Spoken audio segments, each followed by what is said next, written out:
Hello, I'm Mads Barnker from Kaizer Power Electronics, and in this video I will do a teardown of a medium voltage 7.2 kilovolt 200 ampere fuse.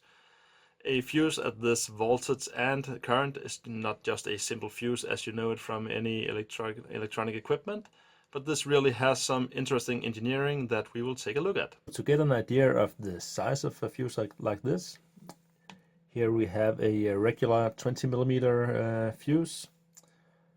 Here is a fuse from a digital multimeter, and here is the fuse that we're going to take a look at today.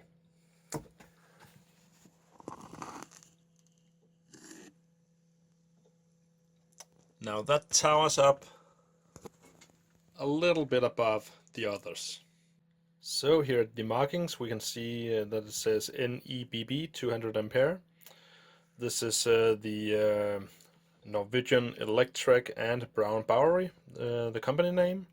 So this is probably from before 1988, where NEBB was merged with ASEA, a Swedish company, and became what we know today as ABB. We can see this, the type of it is a CD type. It's 7.2 kilovolt at 200 ampere, and it's marked for 350 megavolt ampere. You also see this is actually made in Norway. At this top it is pressed together or soldered, and the other end of this ceramic body we can see that there are some screw connections. There is also a hole here at the bottom, but we will get back to that later. Now, I mentioned that this fuse was used in medium voltage in the distribution part of the power grid. And as we can see on this graphics, we have at top the whole transmission line where you have the power plants and power stations and so on. And these transmission the high voltage around two distribution transformers, which I have marked in red here. And it is typically after these distribution transformers on the secondary side that a fuse like this is used. Here is an example of a cabinet that this fuse would be installed in. You can see the three-phased fuses sitting down at the bottom of this cabinet. At this example picture they are yellow. In this design illustration we can see what we would expect to find inside the fuse. One is the contact points, which is at the ends. Two is the ceramic body. And three is the core, which is a ceramic star-shaped core that the fuse element is wrapped around. We can see here that the fuse element at number 4 is marked as being dented or has some smaller parts linked together. And this is to even out the explosion energy that the silver fuse element will disintegrate and explode evenly all along the fuse line. We will also take a look at how that fault happens later. Now the extinguishing agent that we have as number 5 is what you would regularly find as a sand-filled fuse. But in these high voltage and medium voltage fuses, it is not just sand that is being used, it is exactly the crystal called quartzite. Because regular sand would have many different colors, where quartzite is mainly gray and white, due to that there are no contamination by copper or iron or such other things that you will find in regular sand on a beach, where you will see yellow and green and bluish sand corns. Here it is an even mass.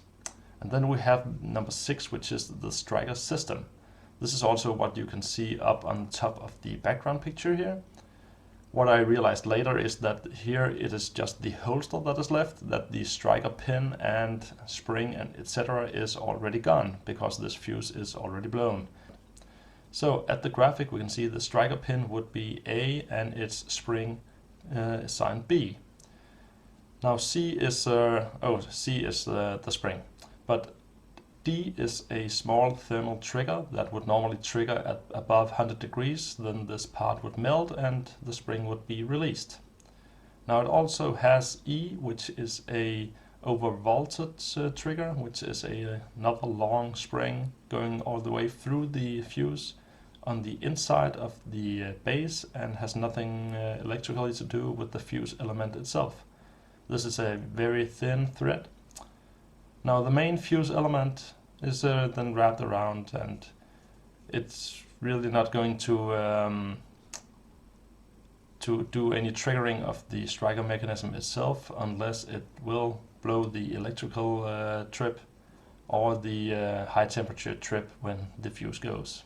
When we know that this spring-loaded striker mechanism could be up to 60 kilonewton in force, I will wear some glasses, and I will save the quartz side for some fulgurites making in the future, because it's really rare to get so clean a sand mix as this.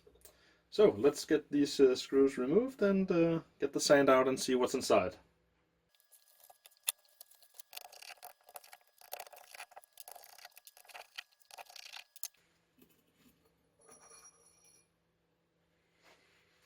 Okay, so far so good. This is just a end cap. Looks like it's made from copper or maybe some steel part on the inside. So here we can surely see the sand.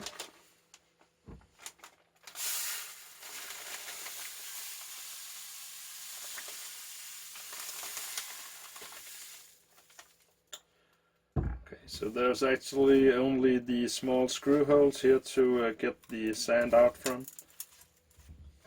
First I can move the lid here a little.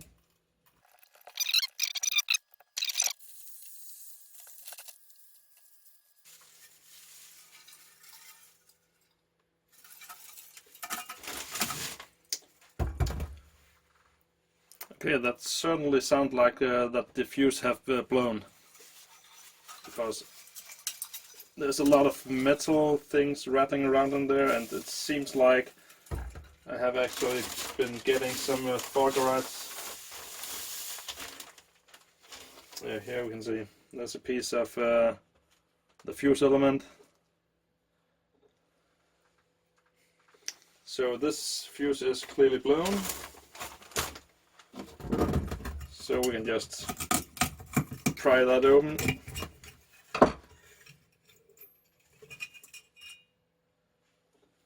So as you can see, the fuse element is actually quite large, and if I'm lucky, this is pure silver. Has a bit of a copper connection here at top. See that there is probably two parallel fuse elements. Here we can see the electrical connection to the striker mechanism, that it has been broken. Okay, so apparently it's just gonna take a little brute force to get it out.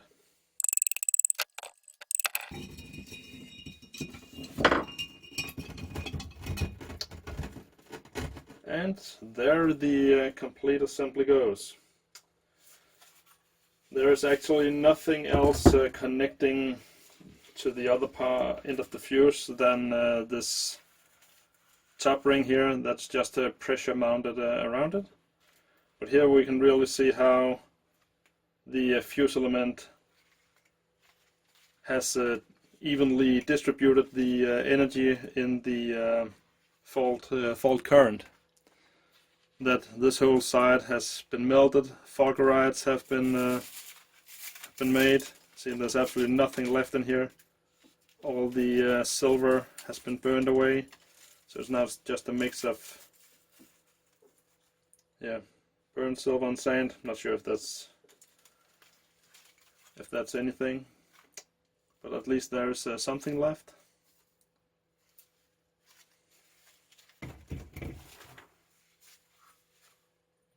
If we take a look inside, see it's actually only here at the top of the tube that it has been has burn marks on the side. So the explosion was actually contained pretty much all it could by the sand. This was the first end cap that we saw, where it was probably soldered onto the plate here, where the connection cap was mounted on. But if we look at the other end of the fuse, there was this. This was the plate that was going up through the tube here, and just by pressure was mounted on the inside. It just sits with a M12 steel screw, a little washer, has a copper plate, which was then mounted with 2 screws on a small brass square here. And here it is soldered to the copper connection to the fuse element. I'm not quite sure what the brass element here is for, but all the current has to pass through this little square. So if you have any idea why this was used... Here we see the 2 parallel strings of silver fusing element that is wrapped around the core. The silver fuse element is actually pure silver, and one could think that it's pretty expensive to use for something just a fuse. But there is only 20 grams of silver in a fuse like this, and that corresponds to around 7-8 euros worth of silver. Now, one could also wonder how 200 ampere can pass through these tiny lengths. But these fuses do also run hot, but they also have to be this small and dimensioned exactly for this, because they also have a current limiting property for short circuit currents. So if we take a look at the exploded links that we have, we can see that there are many pieces where it has blown up exactly at the small points as it should. There's not just one point of failure, but almost half of the fuse element has been blown up like this. So the fuse has acted exactly as it should, that the explosion energy should be distributed evenly and effectively shut off the fault current. Let's take a look at some of the fulgurites that was within this blown fuse. In this picture we can see how the silver fuse element at the bottom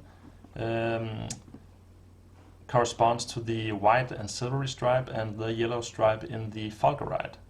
And this makes some isolating paths that we can see here in the middle. So you have a part with silver in it, and then you have a part that is purely consisting of melted quartzite, which is now glass.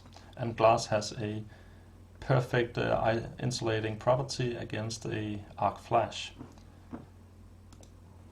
We can also see here how the stripes are consistent all over these 5 fulgurites that I found inside the fuse. Here at the end we can see inside it, where we can see that there is absolutely no silver parts left inside the fulgurite, but it's just a hollow glass tube now. Here at the macro shot we can really see how the small beads of silver sits along the glass, and how the yellow part contains no silver at all. So just these distances between the white parts with silver is enough to isolate the 7.2 kilovolt of the fuse. So it can no longer strike through any metal unless there is a really large source energy behind the short circuit. I hope you enjoyed seeing a teardown of a medium voltage fuse, and I hope you learned just as much about this as I did, because I certainly was not aware of the massive engineering and many years of trial and error that has gone into making a fuse that is actually also 30 years old by now. But this will go to my work desk at work, so this will make a nice little paperweight.